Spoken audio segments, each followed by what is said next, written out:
I wasn't ready because I didn't know who I was. And I think that came from like having to assimilate and like hanging out with primarily white people and like not really being proud of being Black. And I think that comes from, like I said, like the environment I grew up in and dealing with obviously like racism and trying to fit in with all the other people and like wanting more than anything to be white, which just seems so crazy to think about now. Like it's sad. It's like if I knew what I know now back then, things would be so different. You know, like I wish I could tell like my younger self that I was beautiful. But it caused a lot of pain. So yeah, I was just like going through the motions, not knowing what was going on and not really able to heal because of that.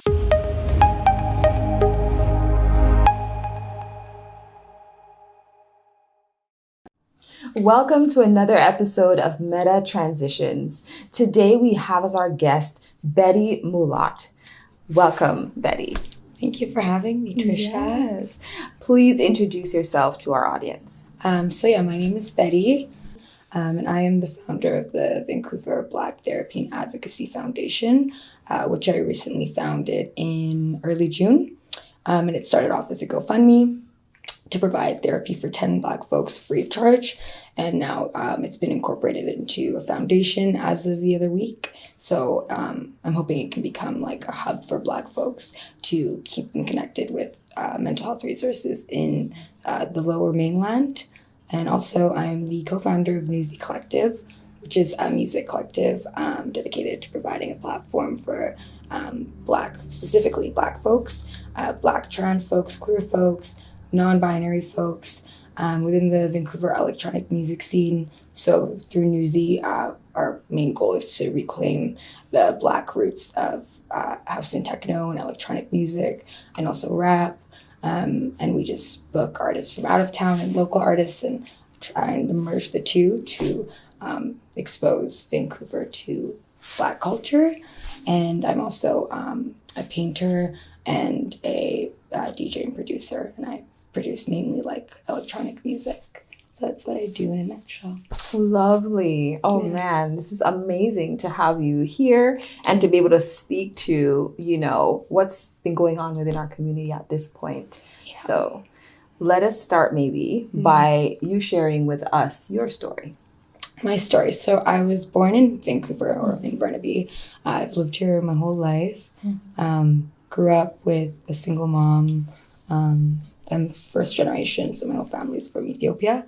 So yeah, growing up here was interesting with the home life being super traditional, and then going to school and like having to assimilate and like being one of the only Black kids like for most of my life. So yeah, it was a difficult journey, I would say, like coming into myself. Like I definitely wasn't always who I am today. Like today I feel like I know who I am. Like I am my true self. Like I have love for myself, but it wasn't always the case, unfortunately. And I think a lot of it had to do with just being a product of the environment you grew up in. So yeah, I started doing the work that I do a few years ago. I decided I'll probably skip out like my whole life story at the beginning, but it comes in between.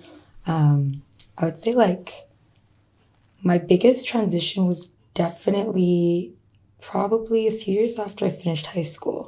I felt like I was kind of like stuck in a rut, just like working retail and like, didn't really have like a connection to many folks in my community. I was just like trying to find myself, like wasn't in school, wasn't really doing anything, didn't have very many passions, just kind of like took it day by day.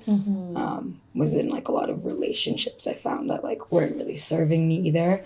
And I wasn't really in therapy at that point because I started therapy when I was 15 and it was like free as it was funded by the ministry. Great. Which was great. But then, you don't choose your therapist. You kind of just get whoever. So, I mean, that helped for sure. But I think, like being a teenager, you're not really ready for change. You don't go to therapy being like, I need to heal. You don't even know what your traumas are and like what, like what is wrong with you. Like I was just going because I was like, okay, I need help. Obviously I struggle, but like I wasn't actually willing to accept change or like hear the truth. So I felt like the years of therapy that I spent helped to a T, but like, you know, I wasn't ready because I didn't know who I was. And I think that came from like having to assimilate and like hanging out with primarily white people and like not really being proud of being Black. And I think that comes from, like I said, like the environment I grew up in and dealing with obviously like racism and trying to fit in with all the other people and like wanting more than anything to be white, which just seems so crazy to think about now. Like it's sad. It's like if I knew what I know now back then, things would be so different. You know, like I wish I could tell like my younger self that I was beautiful. But it caused a lot of pain. So yeah, I was just like going through the motions, not knowing what was going on and not really able to heal because of that. Yeah. And then I think I would say like my biggest transition as like, I feel like it sounds cheesy, but was going to college. Like I enrolled at Langara and I started to educate myself a bit more, started to meet a bit more like-minded folks. I started to get more into political engagement and just like started taking courses that like resonated with me because obviously that's like not an option when you're in high school. And the more I became educated, the more I became empowered, I'd say. Because it's like, you know, I didn't grow up in a household where like my family were praising activists or anything. Like they were dealing with their own stuff as immigrants. So like I didn't have a lot of knowledge about Black history myself. So it came from like, learning more about the history and like starting to surround myself with more Black people and like just like really realizing that like I needed to like start the process of healing. Like I had a bit more knowledge and I knew like all this self-hatred that I had came from not accepting who I was, but I feel like I was made to feel that way. So now that I knew that like that was the issue, it changed everything for me. Like it really did. Like starting to like, be more in touch with my people, seeing a Black person on the street, like, what's up? Like, you know, and like, I know, like, I'm listening to your story now and I can't help but reflect, you know, on sort of my own experience as well. But if I were to reflect on what I heard you say, it's sort of like, you know, the idea of growing up, you know, within a white dominant society, you know, made you unable to recognize who you were as a person. 100%. Not unable to, you know, figure out your identity as a Black person living within a white society. And it sounds like that was a challenge for you to be able to identify, you know, where do I go without understanding where you came from. And it sounds like, you know, when you got to the place of university where you're able to empower yourself with education, that's sort of where, you know, your journey sort of started, in the sense where you're like, okay, I was able to gain that information through educating yourself. And then you were able to, you know, get to the place where you could make some positive change within yourself. And then now out to the world. Do I have that right? Yeah, no, that's exactly it. Exactly. Because it was so isolating. And I know most Black folks who grew up in BC probably feel this way, you know, and like, I don't really have family either, except like my mom. So like, it's more isolating because I don't have like, I didn't have like Black figures in my direct life to like look up to or who were there for like mentorship or anything either. So that definitely contributed to that isolation, I think. And that like, at least I think maybe growing up in a neighborhood with more Black kids would have helped. But that wasn't the case. So that was definitely it. And then, I think once you start to love yourself a bit more, you start to like seek the help that you need, you know, for like mental health and stuff too. Like I realized I had some other stuff going on as well that like needed to be dealt with, and like a lot of traumas, and like, you know, doing like these like healing nights and stuff too in Vancouver, where it was just like mainly like Black and Indigenous folks who would gather together and just like talk and discuss like our experiences, but like in like a safe space, really also made me realize like I wasn't alone. Like hearing all these other people talk about echoing your experiences was crazy, you know? Like, yeah, it sounds like community was a huge thing for you to be able to, you know, recognize I'm not alone. Oh, 100%. Yeah. Community like changed my life like fully. And then I also around the same time like started going to like pretty like intensive like trauma therapy. So then that helped a lot too. 100%. Like I never actually have seen a Black therapist. I didn't even know there were Black therapists in Vancouver until I like started doing the research.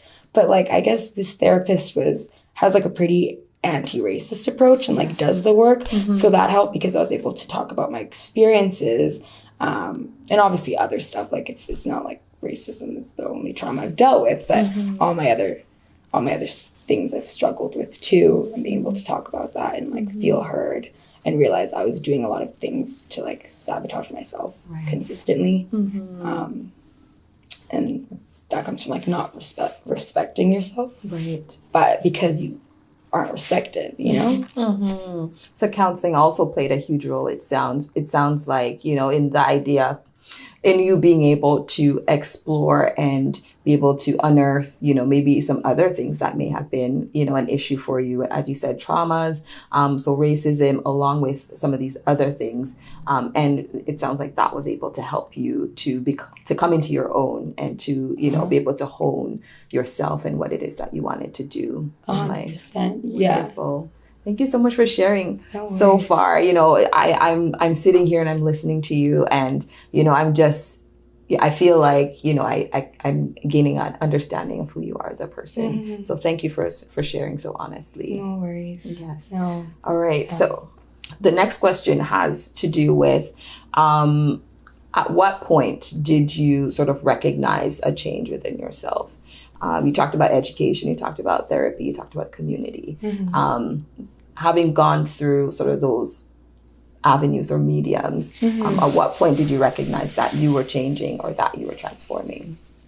Probably like about 2 years ago, 2 years into being in therapy like consistently on a weekly basis, I started to realize like my relationships evolving and becoming, I don't know, just like setting firmer boundaries and just like having a lot more self-respect and like not tolerating like disrespect and whatnot that I would before, like in the workplace, for example, when people would be racist and whatnot, like I just started walking out like and I quit on the fly versus back in the day, just swallow it and repress it and then keep on going.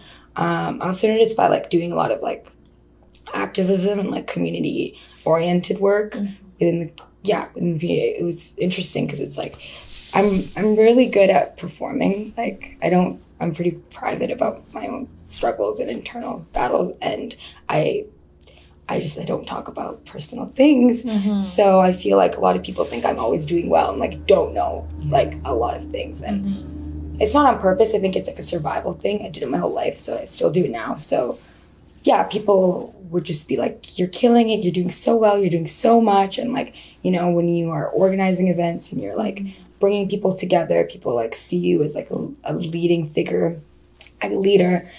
And I was like, well, like that's actually how people perceive me. Like, I don't quite see that, but like, I was like, I think that is the case. So like, it's not that I don't believe it. Yeah. It's more that like, I myself was unable to like see these changes until, you know, other people would point it out.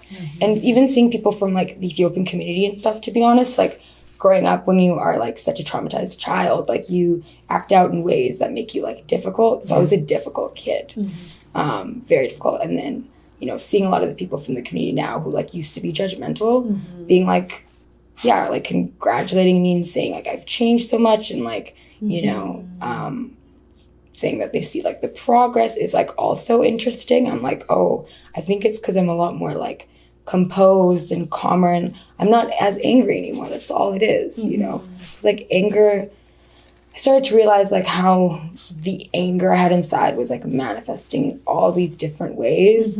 Once the anger started to subside and like I started to deal with it and you realize it's just sadness and it's depression, like that's when I really realized I was like, I'm at like a pivotal point right now where I have to either keep working really hard on like this healing process, or I can be like, you did it and chill, you know? Mm-hmm. It sounds like, you know, you got positive affirmation from people around you that really helped you to be able to look within yourself to say, okay, is what they're saying true? And then you were able to be like, yeah, I think that that's true.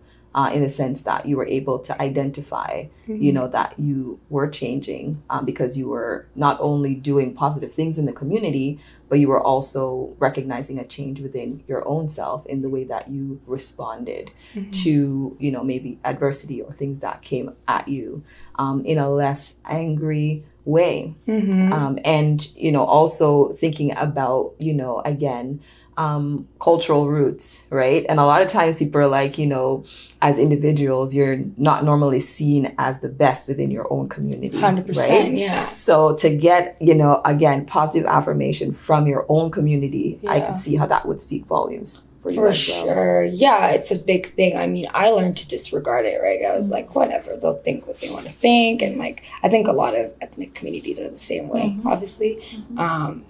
But yeah, I just found it interesting. I was like, oh, wow, there like really is change. And also like started to realize that like, you know, I can keep pushing myself even further because like nothing bad is going to happen. Because one thing my therapist has told me is that like I would settle a lot for things and like, you know, not always be cautious and whatnot. Because like I didn't really know if I would even have much of a future. I think it's like a trauma reaction.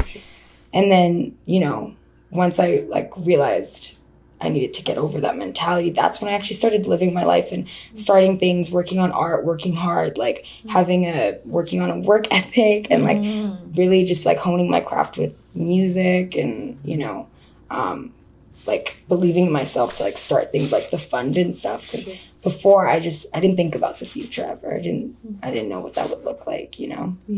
Yeah. So you became hopeful. Hopeful. And it sounds like, you know, resilient throughout this whole process. And, you know, again, getting into that place of wanting to share that with others and to help others to get, you know, that experience too through the organizations that you know, you're a part of and through this fund, you know, that you created in a sense, you know, you were able to go through therapy. So wanting others to be able to have that experience too. It's amazing. It's very inspiring. Thank you. For sure. Yeah. The thing with therapy is like, it's, you know, it's not affordable. It's hard to access. And like, I'm not rich by any means. I just was like determined to heal and would like, you know, do it even once a month, like, and that would work. But I realized like when you have so many friends who are still struggling and hurting and like you see your old self in, you know, like through them and you know that like, you know, they need to start the healing process, but like how, like there's nothing in Vancouver for Black folks. Like there's no specific resources or services. So it sucks to see that. And it sucks to see that with family and stuff too. And I was like, well, why don't we try something like Oprah style where we can just like make this, you know, public and like try to get everyone the help that they need. Obviously we can't do the whole city, but like, you know, even one person I think is a big thing. So I remember in the beginning you said that it started off as something really small. Yeah. And then it sort of blew up. I Yeah. remember, you know, when, you know, you first contacted me and, you know, you're like, oh, it's just going to be a $10,000 thing. And I only want to help 10 people, you know, and maybe you could share the numbers with us today. Where's the fund at now? I think we're at like 135,000, but that was yesterday. Yes. And it just keeps going up by the day. And also now that we've been incorporated as a nonprofit like foundation, I'm hoping that will help us get more donations from like companies and whatnot too. So yeah, I'm in shock. Like it's become a full-time job now and I'm like really passionate about it because like something that is really dear to me is like advocating for people. So I feel like this is, you know, it's a passion project and I can't believe the support it's received too and how it just keeps going because, you know, I'm sure like you feel the same way about like the BLM movement, how like it's trending now, but like who knows how long Yeah, you know? definitely. So it's like seizing the moment, seizing the day, and recognizing, okay, I started this as something small, but it blew up into something big, and wanting to sort of use that platform and use the resources in the right way, in giving individuals access to counseling, and using it in a larger scale as a not-for-profit agency. Hopefully, you know, I hope it sticks around because a lot of people need, you know, that type of help. For sure. I hope so too. Trying to, come up with ways to make it as sustainable as possible. So, so I wanted to ask you about your transition journey. Oh, yeah, sure. Okay. So maybe specifically with maybe Black advocacy. Yeah. I would say that I am the person in the background. You know, I'm not much of an activist, if you want to call it that, like with, you know, the picket stuff and walking on the street. So I wouldn't be one of the people that you would see downtown. I'm more of the behind the scenes person. So I do counseling work where I talk to a lot of people in that way and helping to change their mindset about different things. I'm also the person who will post a lot of things on social media, you know, about what's going on, and helping people to be able to, again, think differently about what's happening. I'm the person who I love to have one-on-one small group conversations with individuals, again, to help with changing the mindset and having difficult conversations, right? But I didn't get to that place, you know, right away. I would say my history is I'm Jamaican. And definitely Jamaica was colonized. But I come from a line of people who fought for our freedom in Jamaica. So we're a fighting, resilient people in a sense. So, you know, when I came here, to say that I didn't experience racism in Jamaica because it's predominantly a Black society or country. We do, you know, our motto is out of many one people because it's a very mixed population. So you could say that it's an island of mulattoes, if you want to call it that, right? We're very mixed people. So, you know, I might look Black, but I'm mixed with a lot of different people. So my mom is a half East Asian and half Ashanti tribe Ghana, right? Which is a lot, which is the tribe that broke away from their slave owners and started an army in Jamaica and fought to free slaves. So a very rich history. Whereas my dad, my last name is Manhertz. My maiden name is Manhertz, which is a German name. Yeah, it sounds German. So, you know, my forefathers were also slave owners, right? So it's very interesting and intricate in Jamaica, where, you know, we're very open to, I guess, everyone and embracing of a lot of different cultures. Our food and everything, you know, is sort of mixed with Spanish and French and African and all of that. So our culture is very much like that. So, you know, very much learning that I'm an empowered Black person, right? So coming from that perspective, but also being able to identify that, you know, we were able to fight for our freedom, and, you know, we can embrace these people as a part of us.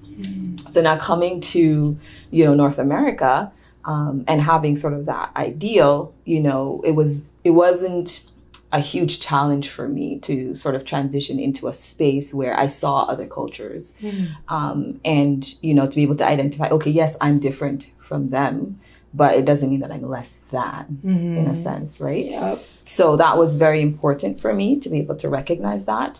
But at the same time, you know, I experienced racism too, right? And it was very different for me because I was like, was that racism? You know, because it's very different from sort of the George Floyd experience in America, 100%. Right? Because in Canada, it's very covert, right? And I guess I can share an experience with you. There's a job interview that I went on. So I got a lot of interviews because, again, my last name is German. Right, yeah. So I got a lot of interviews. So I would go into an interview and, you know, the people would be very surprised that I'm the person coming for the interview. Visibly too, I'm sure. Like, no shame. Like, yeah, extremely surprised. So they would come to like the foyer, they'd look around and they'd be like, okay, I guess she's not here yet. Oh my and they'd God. go back in. Yeah. And, you know, they'd come back out and then they'd be like, are you so-and-so? And I'd be like, yes, I am actually. Oh my and God. I'd be very perky and I'd go in because I'm very unassuming. Like, I'm not really even thinking that, you know, they are thinking anything bad, right? So I'd go in, have the interview, all of that, you know, towards the end of it. So it's not my qualifications. I have everything that they need. Yeah, for sure. But again, I'm not what they want visually, you know? And I'd be confused at the end because I would be presenting my best self because, again, confident Black woman, right? And, you know, I wouldn't get these jobs and it would be very confusing and discouraging for me afterwards. And then, you know, you meet again, as you said, in community with other Black people. Yeah. And then they tell you the same stories and you're like, huh. I know, wait, what? This doesn't make sense. Yeah. You know, we're all qualified to do these jobs, sometimes overqualified, right, to do these jobs, and we're still not getting them. And it's at that point that you have to recognize, okay, there has to be a reason. And, you know, the culminating reason between all of us is that we're all Black. Right. And it makes you pause and say, okay, I came from Jamaica where I had all the opportunities and I wouldn't have this as something that would go against me. But here within this society, it is very important and again, very different. So that made me recognize, okay, this will be a difficult situation for me and for my family. And we had to figure out, okay, how are we going to work around this? Are we going to allow this to keep us down or are we going to rise above it and keep working harder? And that work ethic, like you talked about, you know, became a big thing where, you know, my dad would say, you know, it's important for you to, you know, keep striving, keep working hard, don't give up sort of thing, and not to allow it to discourage you. So that's sort of my story. Yeah. I mean, I love to hear that you grew up in a space where you're celebrated and empowered, and it's sad when you come to Canada and that just people try and strip that away from you and rob that from you, and it's like, no, not happening. Like, and like your father was saying, I totally get that. Like, so many, especially of like the older generation of like African Caribbean immigrants, like, you know, their whole thing is to just rise above it. Like, they just fight through it. They don't even complain about racism because they don't have the ability to do it. All they can do is fight. So, and that's sort of, I feel like, was where I think I wasn't doing the movement justice, in the sense where I was quiet. Yeah. Right. I wasn't speaking up. I wasn't, you know, talking about how unjust this is. Sure. It was more, yes, I dealt with it, but again, I'm going to rise above it. But not recognizing that there are others whose stories are not like mine, right? And, you know, it's important for us as a community to be able to advocate for others 100%. And to be able to, you know, be vocal about, you know, the injustices that happen, especially, as you said, within different organizations, within our workspaces, within our, you know, day-to-day, you know, strivings with others. It's important to be able to speak out. And, you know, I think that's what this Black Lives Movement helped me with. For sure. To be able to find a voice, to be able to say different things and to not just keep quiet. Totally. And I know, like, everyone, you know, in this movement, like, not everyone can be at the front lines either, right? Like, we're already processing our own traumas as Black people, and like, being at the front lines is not for everyone. It's too much for some people too. And like, you know, that's when we need the allies there, because it's like, like, I understand people deal with it differently, and I think, like, just by us existing in general, that's enough of like a statement, you know. And it's like, when some people feel like they have to stay posting, like, I'm the type where I'm just like posting 24/7, but I also have like a very active social media presence. So, like, I feel like I also am like obligated to like keep, you know, informing the audience. But then for people who don't too, it's like, well, you know, it's like some people don't even have the capacity, or some people are like realizing as they go. So, like, yeah, I know as Black people, we should like never feel guilty too about not being able to be at the front lines or be as loud as possible, you know? Definitely. All right. Yeah. Okay, so we've shared so far, both of us. Yeah. Just wanting to maybe get from you, like, while we wrap up, Yeah. what are some tips that you can give to, our Black community out there, or even individuals that are watching? How could they help, with the movement? And what tips can you give to them if they're going through sort of a struggle? So I would say, in terms of like advice I have for any Black folks out there right now, it's just to like go at your own pace. Don't feel obligated to do anything you don't want to. You know what I mean?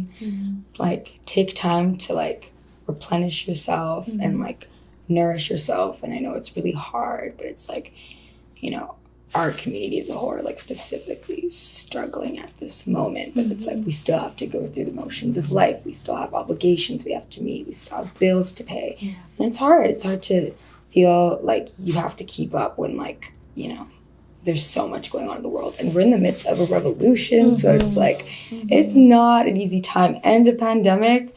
So I think Black folks just need to be extra gentle with themselves right now. And like, I'm learning it too as I go, but it's just like, it's okay to feel like you're not getting as much done right now because you can't focus. It's okay to just rest and lay down all day if that's what you need to do. Because like, yeah, this is not the norm right now, what we're experiencing and what we're dealing with. And like, I think we're collectively all mourning and grieving too. So just like sitting with that and taking it easy on ourselves. And like, not owing anyone anything, Yeah. Like we really don't owe anyone anything right now. So it's sort of just reducing that anxiety, finding a sense of stillness, and, figuring out ways to care for ourselves. It's a huge, huge thing that we need right now, and finding capacity to do, what you can within this moment. And as you said, not feeling guilty. Totally. And also not being afraid to ask for help, because people want to help right now. Like I'm saying, this fund wouldn't exist if it wasn't for people having the time, considering like it's also a pandemic, and also wanting to give away resources and also donate. So like, people, like being public, if you need help for something, like all eyes are on us right now. So like, it's okay to ask for the help that you need. Definitely. No shame. Yes. Thank you so much for being with us, Thanks Betty. for having me. Yes. Okay. Last question. How can people contact you? If they need help from this fund, how do they contact you? And, for your other maybe organizations or initiatives, how can they reach you? So for the fund, currently what I did was for like intakes and accessing the funds, I posted an intake form on the GoFundMe and through social media the first few days of the fund, and I got like an overwhelming amount of intake requests. So I closed that, and then it's closed. So right now I'm doing 25 recipients for 20 hours. That's the first round. Obviously there's gonna be excess funding, so like I want to see how this goes, what we're left with, as I can't like spend the money all at once. Makes sense. And then doing wait lists as well for the other people. So I kind of prioritized it as this fund prioritizes disabled and like LGBTQ2I folks. That was like the main priority right now. And also just people who are in dire need, if they messaged or in the intake and like mentioned it was like extremely urgent, that was a thing. I believe everyone deserves therapy regardless, like Black people right now, but that's how it's working. All updates will be on my Instagram, which is Queen of Radio Silence. So I just periodically post graphics with the latest updates for the fund, and also GoFundMe at Vancouver Black Therapy and Advocacy Fund.com for the website as well. And if you ever want to check out Newsy, which is the music collective that I run, it's Newsy Collective on Instagram, and then our website is newsy.ca. So we keep everyone informed there with our upcoming events in the city. Wonderful. Yeah. Thank you so much. We are going to put Betty's contact information in our description below, so please go check it out there. We are so happy that you joined us. We're so happy to have Betty with us. Please like, share, and subscribe this video, and we'll see you next time.